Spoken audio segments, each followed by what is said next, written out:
যদি আপনি সুযোগটা না দেন, আপনি ছেলে মেয়েকে ঘরে বসে রাখতে পারবেন না। ঘরে বসে রাখলে টেলিভিশনে সামনে রাখতে হবে, কারণ সে 24 ঘন্টা আপনার সময় নেই, সেও আপনার সাথে থাকবে না, বয়সের ডিফারেন্স আছে। তার বন্ধু দরকার। দুনিয়াতে ফ্রেন্ডশিপ ছাড়া কেউ বাঁচতে পারে না, মানুষ বন্ধুত্বের কান্না, এই জন্য তার বন্ধু বান্ধব দরকার। এখন আপনি যদি তাকে ভালো বন্ধু বান্ধবের অ্যারেঞ্জমেন্ট করে না দেন, তাহলে সে তার বন্ধু বান্ধব জোগাড় করে নার্সারিতে, স্কুলে।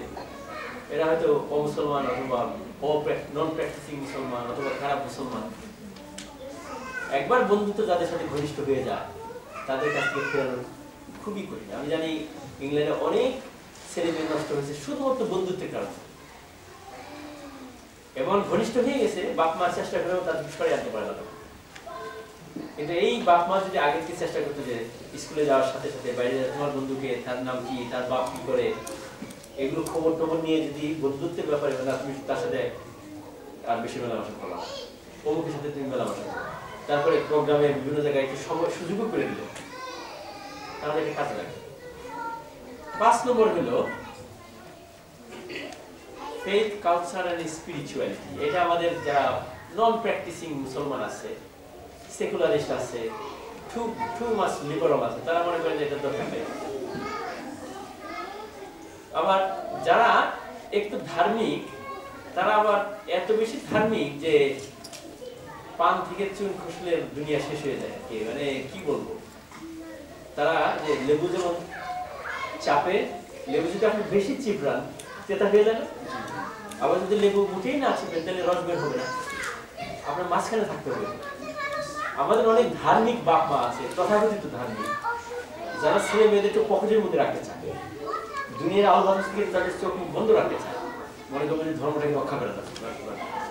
এর দ্বারা কোনো ধর্ম রক্ষা হয় না, এটা অতীতেও হয় না, ভবিষ্যতে হবে না, বর্তমানে হবে না। এটা ইসলামের ইতিহাসে মানুষ অমুসলমানের সাথে মেলামেশা করছে, এই কারণে ইসলামের দিকে তাদেরকে নিয়ে আসছে। মানুষ যদি মুসলমান যারা আছে, তারা যদি ঘরের মধ্যে বন্দী থেকে ইসলামটাকে সংরক্ষণ করতে যদি তাহলে আমরা মুসলমানের জন্য করে দিই। তারা সারা দুনিয়া ছড়িয়ে গেছে, সারা দুনিয়া কিন্তু মুসলমান ছিল না, কেন সারা দুনিয়ার অমুসলমানদের মধ্যে তারা ছড়িয়ে পড়ছে। সাহস কত দেখেন, আরব দেশ থেকে মালয়েশিয়া, ইন্দোনেশিয়া গেছে, কয়জন মানুষ গেছে? মাত্র কয়েক ডজন। আজকে মালয়েশিয়া, ইন্দোনেশিয়া কোনো মুসলমান খুঁজে পাওয়া যায় না। কিভাবে হয়েছে এটা? ওই কয়েক ডজন মুসলমান তাদের চরিত্র, তাদের যোগ্যতা, তাদের ভালোবাসা, তাদের ত্যাগ, তাদের কুরবানি, তাদের কষ্ট, সহিষ্ণুতা, মানবিক কোয়ালিটি যেটা তাদের, এর মাধ্যমে সমাজের মানুষকে হিপনোটাইজ করছে, ওভারওয়েল করছে। শুধু ওখানে যে আমাদের তবলিগি ভাইদের মতো বলে নাই দরজা নক করে ইসলাম গ্রহণ করেন, ইসলাম গ্রহণ করেন, এটা বলে নাই। কারণ দরজা নক করে আপনি যখন কাউকে দিনের দাওয়াত দেন, এটা মানুষ পছন্দ করে না, বিশেষ করে পাশ্চাত্য এটা করবেই না। এটা আলাদা টেকনিক আছে। আপনার যোগ্যতা, আপনার চরিত্র, আপনার স্বভাব, আপনার স্মাইলি ফেস, আপনার নলেজ, আপনার ইন্টিগ্রিটি, সততা, এগুলো মানুষের মধ্যে ভেসে উঠে অটোমেটিক। এবং তারা এই কাজগুলো করছে, কয়েক ডজন মানুষ, কোটি কোটি মানুষকে মুসলমান বানিয়ে ফেলছে। আর আমরা কিছু আলেম ওলামা বা আমাদের কিছু ধার্মিক, তথাকথিত ধার্মিক আছে, মনে করে ছেলে মেয়েদেরকে ঘরের মধ্যে বন্দি করে রাখলাম, মানুষের সাথে মেলামেশা করলাম না, আমাদের ধর্মটা এমন ঠুনকো হয়ে গেছে, এই জন্য অন্যের সাথে মেলামেশা করলে ধর্মটা একবার শেষ হয়ে যাবে। ইসলাম কি এত ঠুনকো ধর্ম? আমি তো জানি না ইসলাম ধর্ম যে এরকম ঠুনকো, এটা আমার ইয়ের মধ্যে। সুতরাং এটা দুই জিনিস হয়ে গেছে আমার।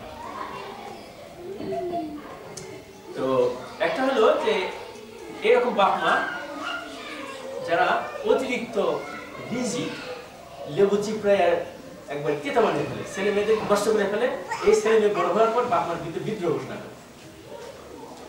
আবার একটা আছে আরেক ধরনের, এটা সংখ্যা বেশি, কারণ এরকম ধার্মিকের সংখ্যা এত বেশি নেই, কিন্তু লিবারাল যারা, তথাকথিত লিবারাল, সেকুলার বলবো না, লিবারাল বলবো, তারা মনে করে যে আরে আমার ছেলে মেয়ে এখন বড় হয় না, এদের ধর্মের নাচ গান শেখানো দরকার, এটা শেখাবে, একবার সবকিছু শেখাবে তারা। আলো আর অন্ধকার এক করে ফেলে, কালো আর সাদা এক করে ফেলে।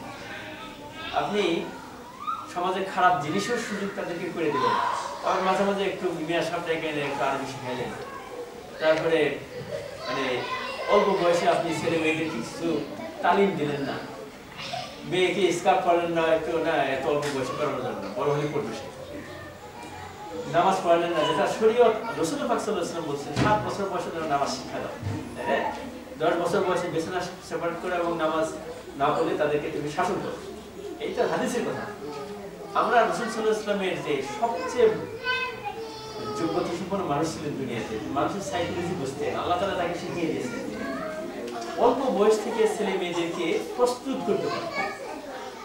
আপনি যদি প্রস্তুত না করেন, মনে করেন যে ছেলে বালেগ হলে বা মেয়ে বালেগ হলে তিনি ছেলেটা নামাজ পড়বে বা স্কার্ফ পড়বে, কিন্তু ইন দি মিন টাইম তার মন মেজাজটা অন্যদিকে চলে গেছে। আপনি এই ধরনের পাগলের মধ্যে কিছু লোক আছে, আশা করবে বড় একটা জিনিস, ভালো একটা জিনিস, কিন্তু আমল করবে না।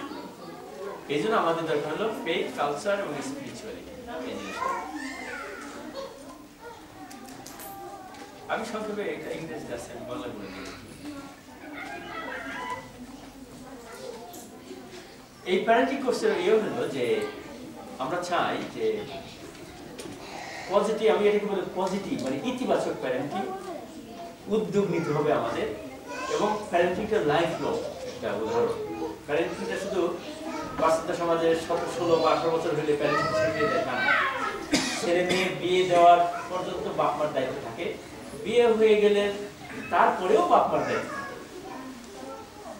আপনার বিবাহিত, আপনি মেয়েটাকে বিয়ে দিয়ে দিচ্ছেন, আপনার মেয়ে বা তার হাজবেন্ড যদি ঠিকমতো ধর্ম পালন না করে আপনার দায়িত্ব তাদেরকে দিয়ে দিতে অবশ্যই আছে। বিশেষ করে ছেলেদের প্রতি মায়ের এবং বাপের ভক্ত অনেক বেশি।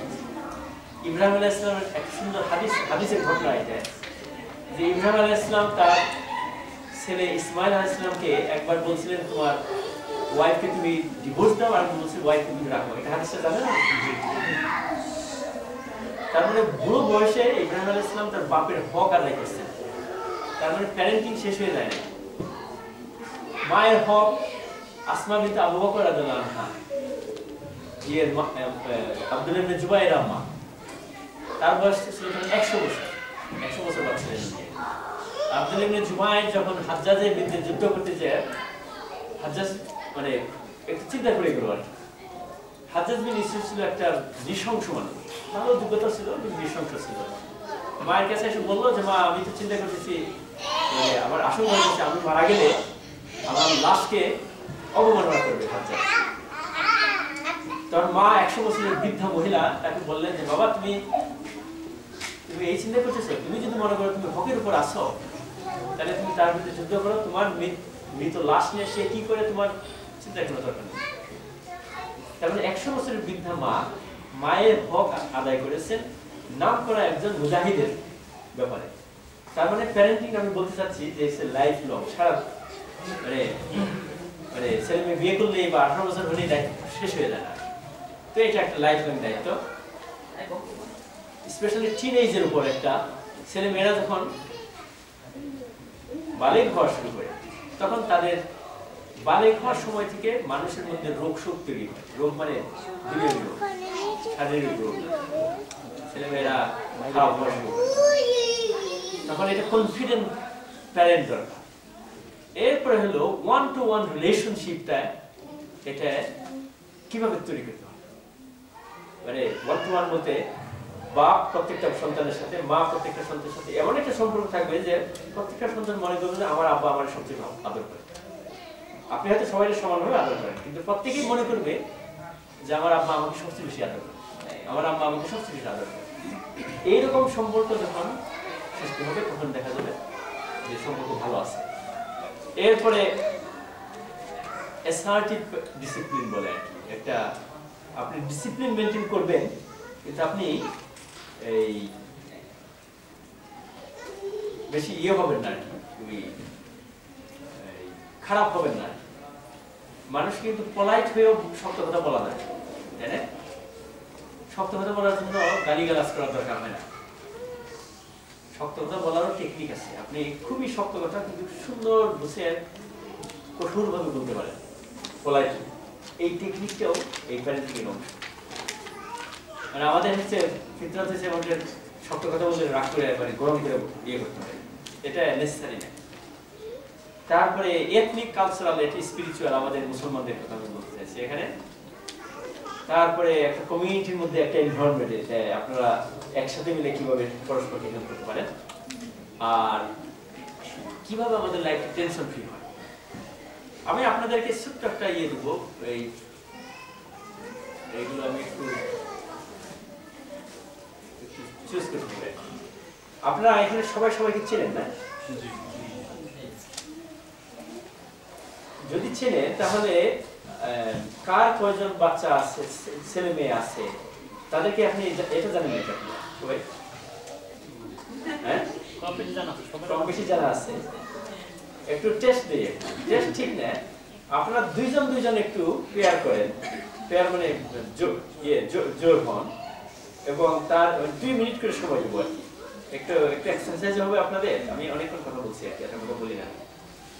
আপনারা আপনার পাশে যিনি আছেন তিনি বিবাহিত কিনা, বিবাহিত হলে কবে বিয়ে করছেন, ছেলে মেয়ে আছে কিনা, ছেলে মেয়ের বয়স কত, জাস্ট একটু। পরে আমি একটু বন্ধুরা, আমি পারবো না, বন্ধুরা এটা করবেন, আপনাদের একজন জিজ্ঞেস করবো যে আপনি যার সাথে আলাপ করলেন তার ব্যাপারে আপনি একটু বলেন, যে ওনার নাম কি, উনি কতদিন আগে বিয়ে করছেন, ছেলে মেয়ে কয়জন, ছেলে মেয়ের বয়স কত, এবং এই জিনিসটা। ঠিক আছে? জি। আপনি আপনাদের জি, এটা মনে হয় যে তার চিনি না তার নিয়ে বসা দরকার, যে নাকি চিনি না হলে ভালো হয়। একটু আপনার জোড়া হয়ে যান, কুইকলি ভুলে যান। আমি আপনাদের 2 মিনিট পরে আমি সময় দেবো, আপনারা রিভার্স করবেন, উল্টাটা যাবে।